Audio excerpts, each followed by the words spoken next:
Welcome back to Integral Calculus. In this video, challenger for the longest title in the course, I'm going to be introducing you to differential equations and initial value problems. I don't expect you have any idea what those words mean right now, so I guess I'll start with a couple of definitions if I get my head out of the way here.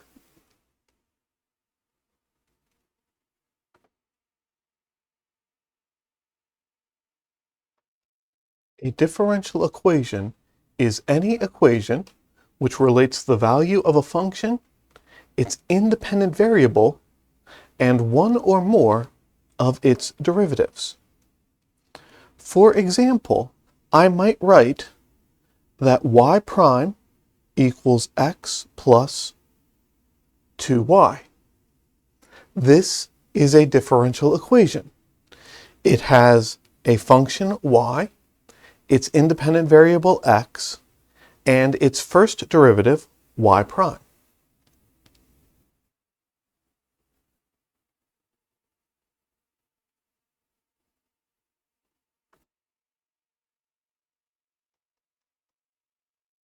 The general solution to a differential equation is the family of all functions which satisfy the equation. The example I gave earlier is surprisingly challenging to find a general solution for, but if we look at something a little bit more straightforward,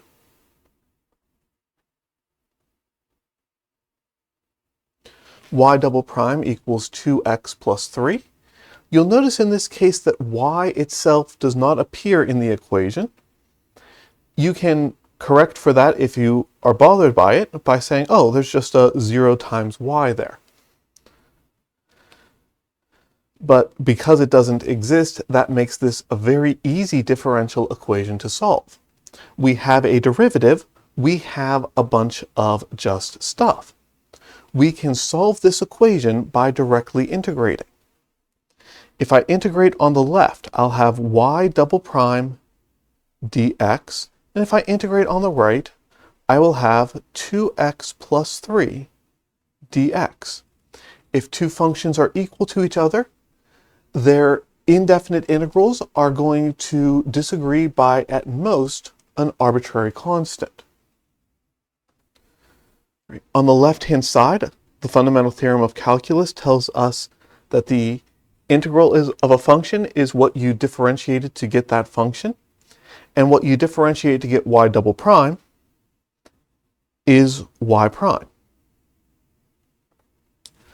On the right, anti-differentiation rules tell us that the integral of 2x plus 3 is going to be x squared plus 3x plus some arbitrary constant of integration. I'm going to call it C1 because I know I still have a derivative, which means I still have more integration to do, which means I'm going to have another arbitrary constant. But that's exactly what I do next. If I integrate both sides of this equation, the integral of y prime dx is equal to the integral of x squared plus 3x plus c1 dx. And the integral of y prime is just y. The integral of x squared plus 3x plus c1, we're going to have a 1/3 x cubed. Looks like we're going to have a 3/2 x squared. And then c1 is a constant, and when you integrate a constant, you get that constant times x. But then, when two functions are equal, their integrals can be different by up to an arbitrary constant, so I add my constant of integration. This is why I said c1 earlier, so I could make this one c2. And that is my general solution to this differential equation. It's a very fancy way of integrating, or it's a way of integrating a more complicated expression.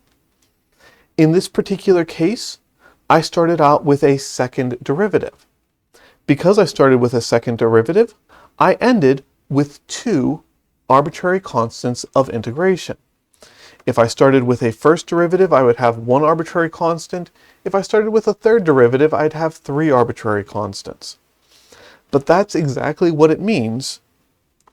And so you already know how to solve the most basic form of differential equation. Of course, they can get more complicated from here, but this is a very good place to be to start. All right, so that's half of the title. Differential equations and initial value problems.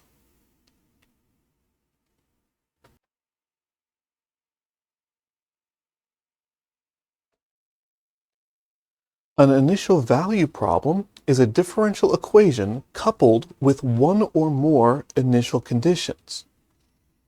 Right, to think about an initial value problem, think about what we mean by an initial condition. I'm going to have a change in variables. I've been implicitly saying that y is a function of x. I'm going to switch now and think about y as a function of t. So I had the differential equation y double prime equals 2x plus 3. Maybe now instead I would write that as y double prime equals 2t plus 3. I would then go through and solve by directly integrating the same way I did before, and I would get that y as a function of t is 1/3 t cubed plus 3/2 t squared plus some constant c1 times t plus some other constant c2. So I have t's instead of x's, but nothing has really changed.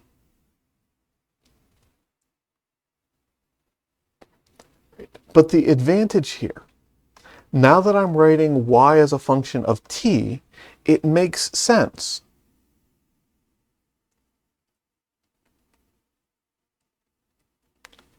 To think about the initial condition, what happens at time t equals 0? Well, maybe y of 0 in this case is 1, and then maybe I'll give another initial condition. Y prime of 0 is going to be 2 in this case. So there's my initial value problem. It's a differential equation coupled with one or more initial conditions. In this course, I'm going to be very kind to you about initial conditions, but there is a rule. If you go on to study differential equations in more detail, there are ways in which the initial conditions will give you enough information and ways in which it won't. I talked about earlier, generally speaking, the general solution has a number of arbitrary constants equal to the highest derivative that appears in the equation. If you have a number of initial conditions equal to that number of arbitrary constants, you should be able to find the value of those constants and get what we call the particular solution to a differential equation.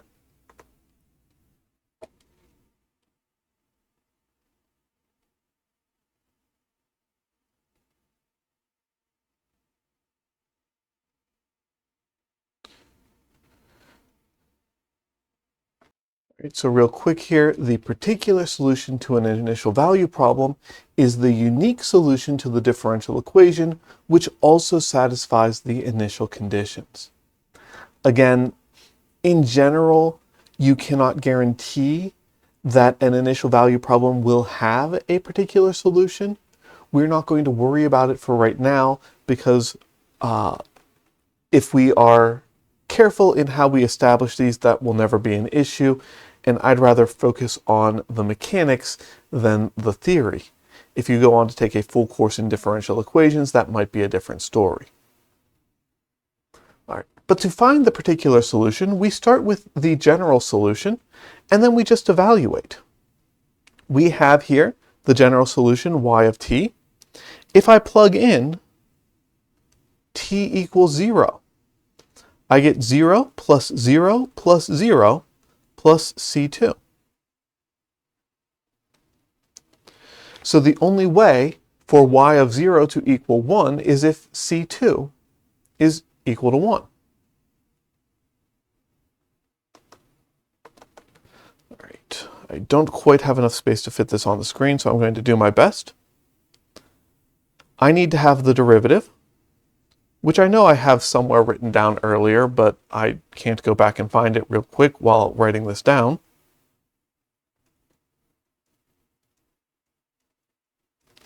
But it looks like y prime of t is t squared plus 3t plus c1. We already found the first derivative in the process of finding the solution, but we can just differentiate as well. It doesn't really matter. And then we can evaluate this. At 0, we'll get 0 plus 0 plus c1, which tells me, well, if y prime of 0 has to be 2, then 2 has to be the value of c1. That's the only way for this to work out. And with those values of the arbitrary constants established, we can say that y of t is equal to 1/3 t cubed plus 3/2 t squared plus plus 2t plus 1. And that is the particular solution to our initial value problem. I hope that watching me go through those, I guess it's 2 different problems, but I hope going through those, it makes sense to you what we are talking about here. The mechanics should be fairly straightforward. There's really nothing new. We are integrating. We are differentiating occasionally. We are including arbitrary constants of integration. We're evaluating functions at a point. We're solving for a variable. These are all things that you are very well familiar with. There's no new math in anything that we're doing here. It's just making sure that you understand all of the vocabulary. All right.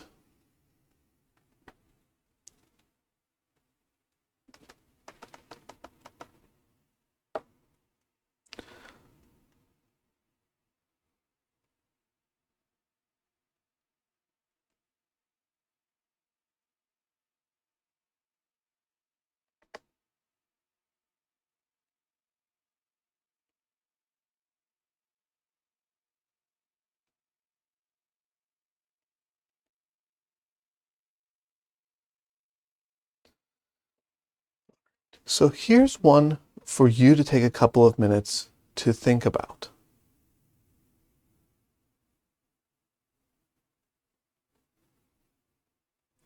Y prime is equal to e to the t plus sine of t.